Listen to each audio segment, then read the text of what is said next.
సనాతన ధర్మంలో మరియు జ్యోతిష శాస్త్రంలో గ్రహణాలకు ఎంతో ప్రత్యేకమైన ప్రాముఖ్యత ఉంది.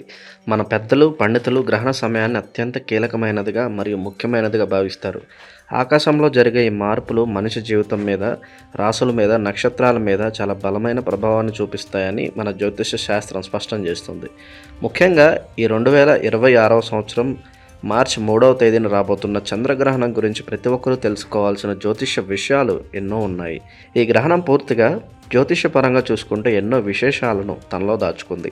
అలాగే విపరీత ప్రభావాన్ని ద్వాదశ రాశులపై చూపించనుంది. ఏ రాశి వారికి ఎలాంటి ఫలితాలు రాబోతున్నాయి, ఏ నక్షత్రం మీద దీని ప్రభావం పడుతుంది, గ్రహణ సమయంలో మనం పాటించాల్సిన ఖచ్చితమైన నియమాలు ఏమిటి అనే విషయాల గురించి ఈ వీడియోలో పూర్తిగా తెలుసుకుందాం.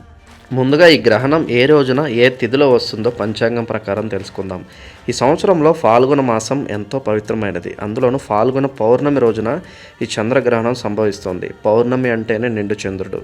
ఆ నిండు చంద్రుడికి పట్టుకునే ఈ గ్రహణాన్ని మన పండితులు కేతుగ్రస్త చంద్రగ్రహణము అని పిలుస్తున్నారు.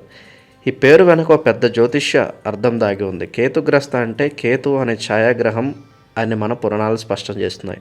అంటే చంద్రుడిని పట్టుకోవడం అని అర్థం. గ్రస్తోదయ అంటే చంద్రుడు ఆకాశంలో ఉదయించే సమయానికి గ్రహణంతో పాటు బయటికి రావడం అని అర్థం. అంటే సాయంత్రం పూట చంద్రుడు పైకి వచ్చే టైంకి ఈ కేతు ప్రభావం చంద్రుడి మీద ఉండి గ్రహణం పట్టుకుని ఉంటుంది అన్నమాట. ఈ సంవత్సరంలో మొదటి చంద్రగ్రహణం ఇదే కావడం వల్ల జ్యోతిష్యపరంగా దీనికి ఎంతో ప్రాధాన్యత పెరిగింది. ఈ గ్రహణ సమయాలు ఎలా ఉన్నాయో జ్యోతిష లెక్కల ప్రకారం ఖచ్చితంగా తెలుసుకోవాలి. పంచాంగం ప్రకారం ఈ చంద్రగ్రహణం మార్చి 3వ తేదీ మంగళవారం రోజున మధ్యాహ్నం 3:21 మొదలవుతుంది. దీనినే గ్రహణ స్పర్శకాలం అంటారు. అంటే గ్రహణం పట్టుకునే సమయం అన్నమాట. అయితే మన భారతదేశంలో మధ్యాహ్నం పూట చంద్రుడు ఆకాశంలో ఉండడు కాబట్టి మనకు ఆ సమయంలో ఈ గ్రహణం కనిపించదు. మన దేశంలో సాయంత్రం 6:20 చంద్రోదయం జరుగుతుంది. అంటే చంద్రుడు ఆకాశంలోకి వస్తాడు. అప్పటికే చంద్రుడికి గ్రహణం పట్టుకుని ఉంటుంది కాబట్టి మనకు 6:20 నుంచి గ్రహణం కనిపిస్తుంది. ఆ తర్వాత సాయంత్రం 6:48 గ్రహణం పూర్తిగా వదిలేస్తుంది. దీనినే పండితులు గ్రహణ మోక్ష కాలం అని అంటారు. అంటే గ్రహణం విడిచిపెట్టే సమయం. లెక్క ప్రకారం చూసుకుంటే మన దేశంలో ఈ గ్రహణం కేవలం 27 నిమిషాలు మాత్రమే ఉంటుంది. అయినప్పటికీ గ్రహణ దోషం అనేది ఉంటుంది కాబట్టి నియమాలన్నీ ఖచ్చితంగా పాటించాల్సిందే. ఇప్పుడు ఆ నియమాల గురించి తెలుసుకుందాం. మన హిందూ ధర్మంలో గ్రహణ సమయంలో పాటించాల్సిన నియమాలు, పద్ధతులు చాలా కఠినంగా ఉంటాయి. ఈ 27 నిమిషాలు పాటే గ్రహణం ఉన్నా సరే దానికి ముందు వెనుక మనం చాలా జాగ్రత్తలు తీసుకోవాలి. ఇందులో ముఖ్యమైనది సూతకాలం. గ్రహణం పట్టుకోవడానికి చాలా గంటల ముందు నుంచే ఈ సూతకాలం మొదలవుతుంది. ఈ సమయంలో గుడుల తలుపులన్నీ మూసేస్తారు. భగవంతుడికి ఎలాంటి పూజలు చేయరు. గుడికి తాళం వేసి గ్రహణం పూర్తిగా వదిలిపోయిన తర్వాతే మళ్ళీ గుడి తలుపులు తెరుస్తారు. ఆ తర్వాత గుడి మొత్తాన్ని పవిత్రమైన నీటితో శుద్ధి చేసి దేవుడి విగ్రహాలకు సాంప్రదాయబద్ధంగా అభిషేకాలు, పూజలు చేసిన తర్వాత మాత్రమే భక్తులకు దర్శనాన్ని అనుమతిస్తారు. ఇంట్లో ఉన్న దేవుడి మందిరాన్ని కూడా గ్రహణ సమయంలో మూసి ఉంచాలి, లేదా దేవుడి పటాల మీద ఒక శుభ్రమైన వస్త్రాన్ని కప్పి ఉంచాలని పండితులు సూచిస్తున్నారు. ఆహారం తీసుకునే విషయంలో మన జ్యోతిష శాస్త్రం చాలా స్పష్టమైన నియమాలు పెట్టింది. గృహస్థాశ్రమంలో ఉన్నవారు అంటే కుటుంబంతో పాటు జీవిస్తూ సాంప్రదాయాలను గౌరవించేవారు గ్రహణం రోజున భోజనం విషయంలో చాలా కఠిన నియమాలు పాటించాలి. మధ్యాహ్నం 12 గంటలలోపే భోజనం చేయడం పూర్తి చేయాలి. ఆ తర్వాత గ్రహణం పూర్తిగా విడిచిపెట్టి మనం స్నానాలు చేసేంత వరకు ఎలాంటి ఆహారం తీసుకోకూడదు.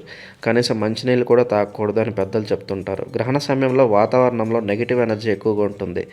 ఆ సమయంలో మన కడుపులో ఆహారం ఉంటే అది మన ఆరోగ్యానికి మంచిది కాదు. అందుకే కడుపు ఖాళీగా ఉంచుకొని దేవుడు నామాన్ని జపించడం ఎంతో పుణ్యాన్ని ఇస్తుంది. ఇంట్లో ముందుగానే వండి పెట్టుకున్న ఆహారం ఏమైనా మిగిలి ఉంటే వాటి మీద దర్భగడ్డి లేదా కొన్ని తులసి ఆకులు వేసి ఉంచాలి. దర్భలకు మరియు తులసి ఆకులకు గ్రహణ దోషాన్ని పారద్రోలే అద్భుతమైన శక్తి ఉందని మన శాస్త్రాలు చెప్తున్నాయి. గ్రహణ సమయంలో గర్భిణీ స్త్రీలు లేదా ప్రెగ్నెంట్ మహిళలు పాటించాల్సిన నియమాల గురించి మన జ్యోతిష శాస్త్రం ఎంతో వివరంగా చెప్పింది. గర్భిణీలు గ్రహణ సమయంలో అసలు ఇంటి గడప దాటి బయటకు రాకూడదు. గ్రహణాన్ని పొరపాటును కూడా చూడకూడదు. ఆ సమయంలో వచ్చే కిరణాలు కడుపులో ఉన్న శిశువు మీద చెడు ప్రభావాన్ని చూపిస్తాయని జ్యోతిష్కులు హెచ్చరిస్తున్నారు. వాళ్ళ ఇంట్లోనే ప్రశాంతమైన వాతావరణంలో కూర్చుని ఇష్టదైవాన్ని ప్రార్థించాలి. దీనివల్ల మనసు ప్రశాంతంగా ఉండటమే కాకుండా ఒత్తిడి పూర్తిగా తగ్గిపోతుంది. అలాగే గ్రహణం పట్టుకునే సమయంలో ఎలాంటి పదునైన వస్తువులు ఆడకూడదు. అంటే కత్తిపీట, చాకు, బ్లేడ్, కత్తెర లాంటివి పట్టుకోకూడదు. కూరగాయలు కట్ చేయడం, బట్టలు కొట్టడం, పండ్లు కోయడం లాంటి పనులు అస్సలు చేయకూడదు. ఇలా చేస్తే పుట్టబోయే పిల్లల అవయవాల మీద ప్రభావం పడుతుందని ఒక బలమైన నమ్మకం మనలో ఉంది. కాబట్టి గర్భిణీలు ఈ సమయంలో కేవలం దైవ ధ్యానం చేస్తూ గడపడం ఉత్తమం. గ్రహణానికి ముందు, గ్రహణం తర్వాత చేసే స్నానాలకు ఎంతో ప్రాముఖ్యత ఉంది. గ్రహణం పట్టుకునే సమయానికి ముందు ఒకసారి తలస్నానం చేయండి. దీనిని గ్రహణ సర్ప స్నానం అంటారు. ఆ తర్వాత గ్రహణం జరుగుతున్నంతసేపు ఇంట్లోనే ఒకే చోట కూర్చొని మంత్రజపం చేసుకోవాలి. గ్రహణం వదిలిపోయిన వెంటనే వేసుకున్న బట్టలతో సహా మళ్ళీ తలస్నానం చేయాలి. దీనిని గ్రహణ మోక్ష స్నానం అంటారు. స్నానం చేసిన తర్వాత ఇల్లంతా కడిగి పసుపు నీళ్ళు లేదా గోమూత్రం చల్లి ఇంటిని శుద్ధి చేసుకోవాలి. ఆ తర్వాతే పూజ గదిలో దీపం వెలిగించి దేవుడికి నమస్కారం చేసుకొని ఆ తర్వాత కొత్తగా వంట చేసుకొని తినాలి. ఈ నియమాలను పాటించడం వల్ల గ్రహణ దోషాలు అన్నీ పటాపంచలైపోతాయి అని మన పండితులు చెప్తున్నారు. వయసు పైబడిన వాళ్ళు, అనారోగ్యంతో ఉన్న వాళ్ళు, చిన్నపిల్లలు ఈ నియమాలకు కొద్దిగా సడలించుకోవచ్చు, కానీ వీలైనంత వరకు పాటించడం మంచిది. గ్రహణ సమయంలో చేసే మంత్రజపానికి మామూలు రోజుల కంటే 1,00,000 రెట్లు ఎక్కువ ఫలితం ఉంటుందని జ్యోతిష శాస్త్రం చెప్తుంది. ఈ సమయంలో మీరు ఏ దేవుడి నామాన్ని జపించినా అది మీకు ఎంతో పుణ్యాన్ని ఇస్తుంది. ముఖ్యంగా హనుమంతుని నామస్మరణ చేయడం వల్ల గ్రహణ దోషాలు దరిచేరవు. హనుమాన్ చాలీసా చదవడం ఎంతో విశేషమైన ఫలితాన్ని ఇస్తుంది. అలాగే శక్తి స్వరూపిణి అయిన శ్రీ బాలా త్రిపుర సుందరి దేవి స్తోత్రాలు, గాయత్రి మంత్రం జపించడం చాలా మంచిది.